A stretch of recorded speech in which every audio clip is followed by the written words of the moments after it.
வணக்கம் spicy food நண்பர்களே. இன்றைக்கி வந்து நம்ம ஆட்டோட ரத்த பொரியல் எப்படி ஈஸியாக டேஸ்டியாக பண்ணுறதுன்னு பார்க்கலாம். இங்கே பாருங்கள், குழந்தைங்களுக்கு இதே மாதிரி ஒரு பவுலில் நம்ம ஸ்நாக்ஸ் மாதிரி போட்டு கொடுத்தோன்னா நல்லா சாப்பிடுவாங்க. என்னோடய குட்டி பொண்ணு 1.5 வயசு பொண்ணுமே இதை மாதிரி நான் பண்ணி இந்த பவுலில் போட்டு கொடுத்தோன்னா அவள் சூப்பராக சாப்பிட்டான். இது வந்து ரொம்ப ஈஸியாக செஞ்சிடலாம். எப்படி செய்கிறதுன்னு நான் உங்களுக்கு சொல்லித்தரேன். ரொம்ப சுலபமான முறை, வாங்க ட்ரை பண்ணி பார்க்கலாம். ஃபர்ஸ்ட்டு வந்து ரத்தத்தை ஃபுல்லாக நல்லா சுத்தமாக க்ளீன் பண்ணிக்கணும். அதில் குட்டி குட்டி முடி இருக்கும், அந்த முடி எல்லாம் எடுத்து கிளியராக க்ளீன் பண்ணி வச்சுட்டு, சின்ன வெங்காயம் கொஞ்சம், ஒரு பச்சை மிளகாய், கொஞ்சம் கருவேப்பிலை, இதை வந்து நம்ம கட் பண்ணி ஆல்ரெடி வச்சாச்சு. இப்போ வந்து சட்டியை அடுப்பில் வச்சிட்டோம். அது சூடான உடனே எண்ணெய் சேர்த்துட்டோம். எண்ணெய் வந்து தேங்காய் எண்ணெய் தான் நான் ஆட் பண்ணியிருக்கேன். நீங்கள் உங்களுக்கு எந்த எண்ணெய் தேவையோ அதை ஆட் பண்ணுங்கள். தேங்காய் எண்ணெய் ஆட் பண்ணிங்கன்னா குழந்தைங்க சாப்பிட்றதுனால ரொம்ப நல்லது. தேங்காய் எண்ணெய் ஆட் பண்ணிட்டோம். ஆட் பண்ணி இங்கே பாருங்கள், எண்ணெய் நல்லா சூடாகுது. அதாவது நம்ம ரத்த பொரியல் பண்ணும்போது அதில் கடுகோ இல்லை வேறு எந்த ஸ்பைசஸ் எதுவுமே வேண்டாம், நம்ம நார்மலாக பண்ணி கொடுத்தாலே போதும், நல்லாயிருக்கும். இங்கே பாருங்கள், எண்ணெயில் நேரடியாக நம்ம ரத்தத்தை சேர்த்தாச்சு. சேர்த்துட்டு லைட்டாக ஒரு கிளறு மட்டும் கிளறுங்க. கிளறி விட்டுட்டு பாருங்கள், போதும், இந்தளவுக்கு நீங்கள் கிளறி விடுங்க. லைட்டாக ஒரு கிளறு மட்டும் போதும். கிளறிட்டு இப்போ வந்து நம்ம அதில் என்ன செய்கிறோன்னா, நம்ம கட் பண்ணி வச்சுருந்த வெங்காயம், பச்சை மிளகா, கருவேப்பிலை எல்லாத்தையுமே வந்து நம்ம அப்படியே ஆட் பண்ணுறோம். உங்களுக்கு வந்து அதை ஃபஸ்ட்டு வெங்காயத்தை வதக்கிட்டு இதெல்லாம் வதக்கிட்டு ரத்தத்தை ஆட் பண்ணணுங்கிற அவசியம் இல்லை.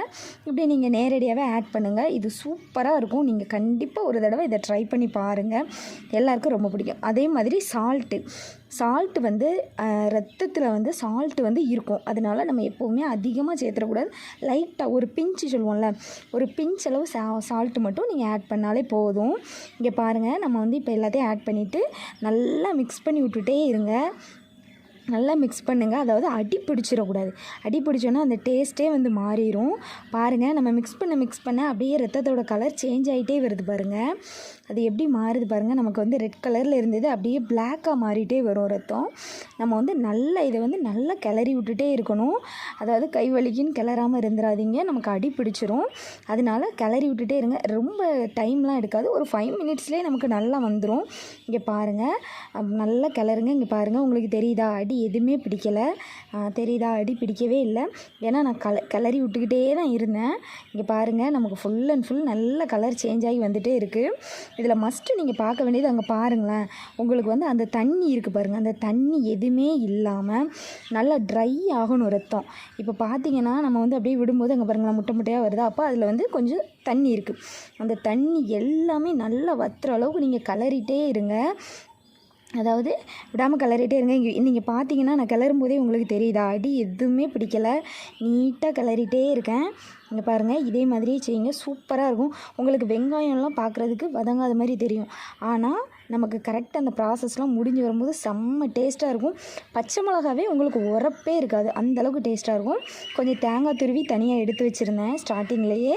அந்த தேங்காவையும் இப்போ வந்து நம்ம லாஸ்ட்டாக இந்த தண்ணி எல்லாம் ட்ரையாக வற்றுனதுக்கப்புறம் லாஸ்ட்டாக தேங்காவை ஆட் பண்ணுறோம். ஆட் பண்ணி அதையும் ஒரு 2-3 தடவை நல்லா கிளறோம். இப்போ பாருங்கள், உங்களுக்கே தெரியும், அது பார்க்கும்போதே நல்லாயிருக்கும், டேஸ்ட்டாக இருக்கும். நான் இதை மாதிரி தான் போட்டு என் 2 பொண்ணுங்களுக்குமே கொடுத்தேன். 2 பேருமே நல்லா விரும்பி சாப்பிட்டாங்க. இப்படி பண்ணால் தான் என் பொண்ணுங்களுக்கு ரொம்ப பிடிக்கும். நீங்கள் இந்த மெத்தடை ஒரு தடவை ட்ரை பண்ணி பாருங்கள், ட்ரை பண்ணி கொடுங்க, உங்கள் வீட்டில் எல்லாருக்குமே ரொம்ப பிடிக்கும். ஓகே ஃப்ரெண்ட்ஸ், தொடர்ந்து நம்ம சேனலை பாருங்கள், சப்ஸ்கிரைப் பண்ணுங்கள். தேங்க்யூ.